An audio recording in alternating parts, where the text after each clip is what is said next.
রহমতে আমরা ফেসিবাদ মুক্ত একটি দেশ পেয়েছি। আমরা পেয়েছি দ্বিতীয় স্বাধীনতা। সেই স্বাধীনতার বর্ষপূর্তিতে এখানে কথা বলার সুযোগ করে দেওয়ার জন্য আল্লাহ রাব্বুল আলামিনের কাছে শুকরিয়া আদায় করছি। দুরুদ ও সালাম পেশ করছি মানবতার মুক্তির দূত হযরত মুহাম্মদ মুস্তাফা সাল্লাল্লাহু আলাইহি ওয়াসাল্লামের প্রতি, যিনি আমাদের জীবনের প্রকৃত আদর্শ, যার দেখানো পথের অনুসরণে আমরা পাবো সুন্দর ও শাশ্বত জান্নাত। রুহের মাগফিরাত কামনা করছি ২৪-এর শহীদদের।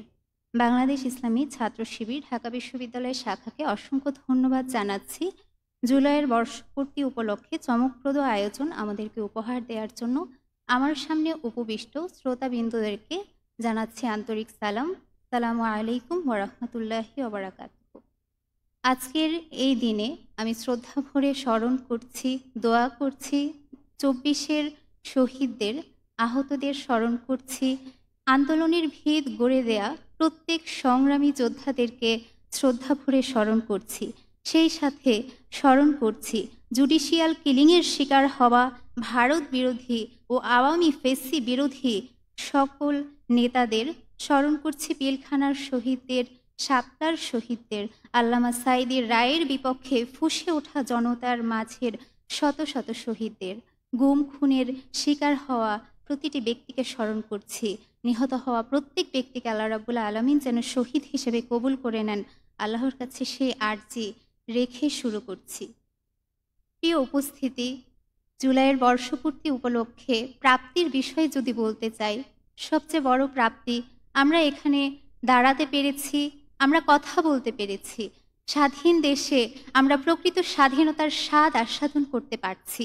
আলহামদুলিল্লাহ, জুলাইয়ের গণ অভ্যুত্থানের এটি সবচেয়ে বড় প্রাপ্তি। আমরা নতুন করে স্বাধীনতা পেয়েছি। জুলাইয়ের বর্ষপূর্তিতে আমরা আশা করেছিলাম একটি বৈষম্যহীন দেশ আমরা পাব, কিন্তু সেই বৈষম্য এখনও যেন রয়ে গিয়েছে। আমাদের সমাজের প্রত্যেকটি পরতে পরতে আমরা বৈষম্য দেখতে পাচ্ছি।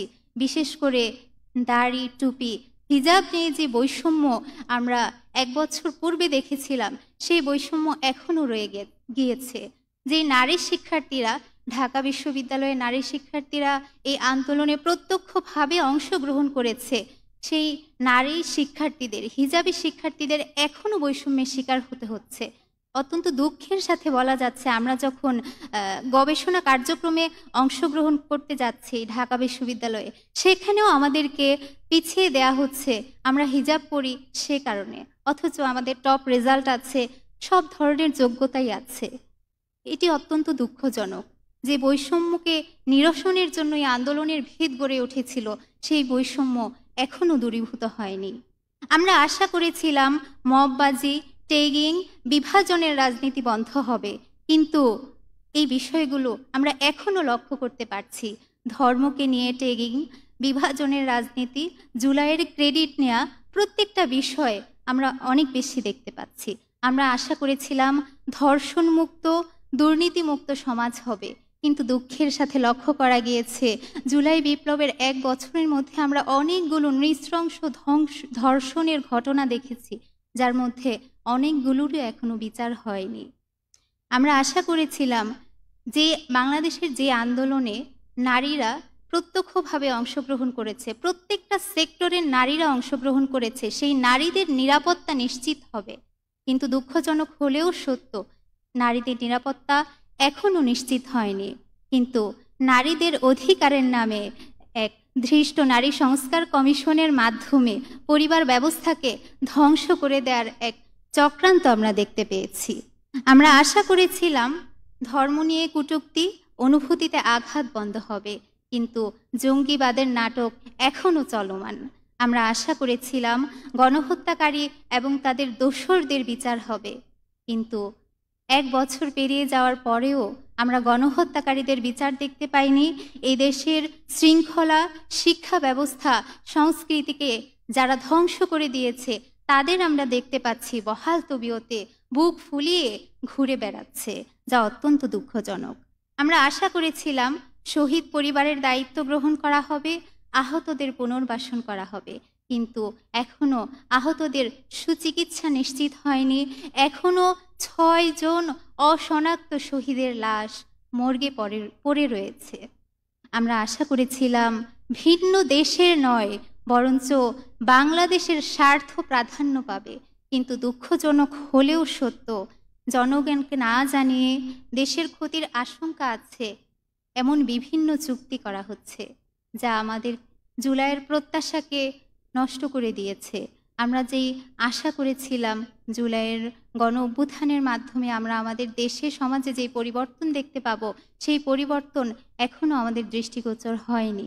সেই পরিবর্তন আমরা এখনও দেখতে পাচ্ছি না, যা আমাদেরকে আশাহত করছে। এই পর্যায়ে দাঁড়িয়ে আমি কিছু দাবি উত্থাপন করতে চাচ্ছি। জুলাই যে বৈষম্যহীন সমাজের জন্য আন্দোলনের শুরু হয়েছিল, আমরা চাই একটি বৈষম্যহীন সমাজ, এবং সেই বৈষম্যহীন সমাজ বিনির্মাণের জন্য কার্যকর পদক্ষেপ গ্রহণ করতে হবে। আহতদের সুচিকিৎসা নিশ্চিত করতে হবে। যারা কাজ করতে সক্ষম তাদের চাকরির ব্যবস্থা করতে হবে। যারা কাজ করতে সক্ষম নয় তাদের ভাতার ব্যবস্থা করতে হবে। নারীদের নিরাপত্তা নিশ্চিত করতে হবে। নারীদের প্রকৃত অধিকার নিশ্চিত করতে হবে।